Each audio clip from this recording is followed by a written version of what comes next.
Je tâche de revoir l'enfant mystérieux, voyageant en Espagne, et je ferme les yeux, et je marche à travers la bruyère sauvage, et je rêve, en marchant, les détails du voyage. Oh, joie! Avoir 10 ans, être fils d'un vainqueur, savoir déjà beaucoup de Virgile par cœur, garder, n'ayant jamais été mis au collège, autour de l'âme, encore, c'est duvet qui l'allège. Et parce que d'honneur et de gloire couvert, le général Joseph Léopold de Sigisbert, dont le père est un humble artisan de province, veut voir jouer ses fils dans le palais d'un prince. Et qu'entre deux combats, ce héros s'attendrit.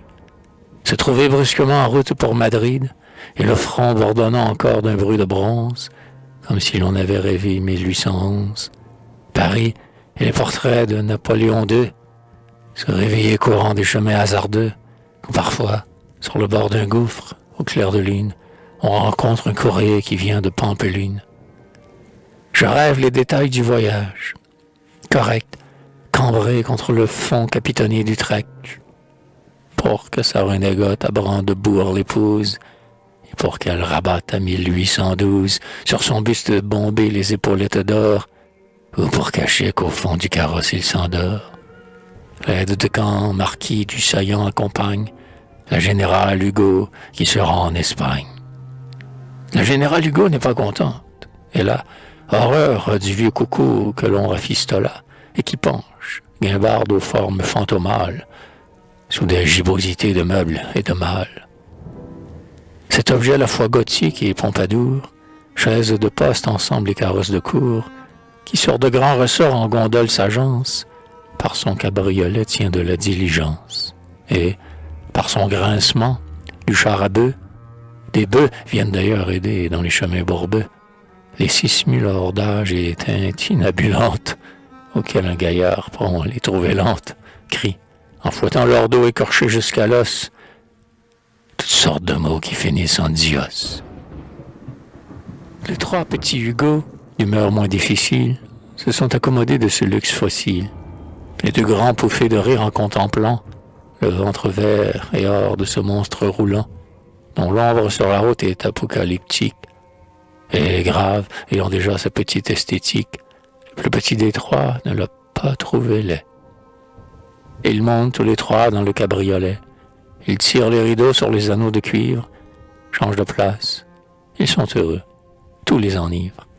Car les petits-enfants sont de grands voyageurs, et les endroits quittés ne gardent pas leur cœur. Ils sont heureux. Ils ont des choses dans leur poche. Ils ouvrent tout le temps, ils feraient des sacoches, dans lesquelles Dieu seul sait tout ce qu'ils ont mis. On entend s'envoler parfois de tendres cris vers ce cabriolet qui fait un bruit de cage. Et le carrosse roule. Eugène, soyez sage, surtout surveille bien ton petit frère Abel. Et l'on voit s'empourprer le mont Jaïskibel. Ils font tout ce chemin que je viens de refaire. Je les vois, je peux dire, ils sont aux croix de pierre. Ils longent le vieux mur de granit. Il y a maintenant sur ce mur un grand magnolia. Je peux dire, ils vont être au château d'Urtibi, dans l'armure d'ardoise et sans cesse fourbie par quelques brusques averses au flot diluvien. Ils y sont.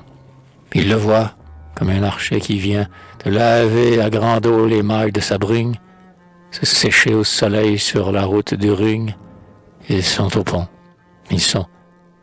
Je rêve les détails du voyage. Je sais devant quel vieux portail ils se sont arrêtés dans un certain village. Ils roulent. Maintenant le bizarre attelage a rejoint, près d'Iran, le convoi du trésor. Un beau général-duc, tout étincelant d'or, prend le commandement de cette cavalcade qui doit faire briller les yeux de l'embuscade. C'est parmi des plumets que l'on ressort d'Iran. D'alerte, des éclaireurs galopent un par un pour voir si dans les rocs rien ne se dissimule. Clic, clac, les jolis fers de la première mule ont frappé d'un sonore et quadruple oméga la route d'Oyarzun et d'Astigaraga.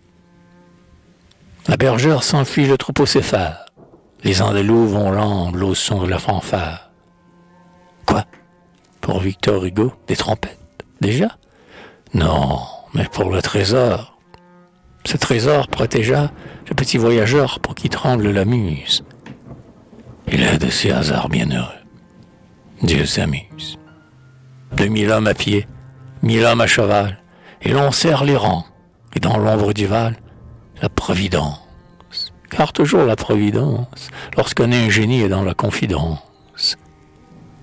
Souris de ce trésor qui n'est qu'un prête-nom, et 3000 soldats renforcés de canons, gardent, croyant garder un coffre plein de piastres, un merveilleux enfant dont l'âme est pleine de dastres. Je rêve les détails du voyage. Un convoi, fait exprès, semble-t-il, pour l'enfant qui le voit. Chaîne héroïque, comique, espagnole et française, et dont chaque chaînon est fait d'une antithèse. On voyage en Espagne, on est gardé par des grenadiers, ce sont des grenadiers hollandais. Napoléon, qui pense à tout malgré la guerre, envoie un personnel tout neuf au roi son frère, de sorte qu'on peut voir un quadrille dansant d'auditeurs au Conseil d'État sur des purs sangs. Le trésor est suivi de 300 véhicules, remplis de voyageurs charmants ou ridicules. Élégance ou parfois la loque flamboya, on dirait d'un bois-lit retouché par Goya. Les jeunes colonels musqués sans moustache découvrent des minois dans le fond des pataches. La main tremble, l'œil rit, la fleur tombe. Est-ce beau? Criant Salinas, chantant à Pancorbeau, tantôt pris de fou rire et tantôt de panique, sous cet immense ciel bleu, ce cortège unique, roulant, trottant, sifflant, luisant, flambant, piaffant, et parmi ce cortège unique, cet enfant. Cet enfant portant lui deux provinces de France, et sa Bretagne rêve, et sa Lorraine pense, et c'est en même temps un petit Parisien qui ne perd pas la tête et qui regarde bien. Qu'il regarde. Voici Hernani.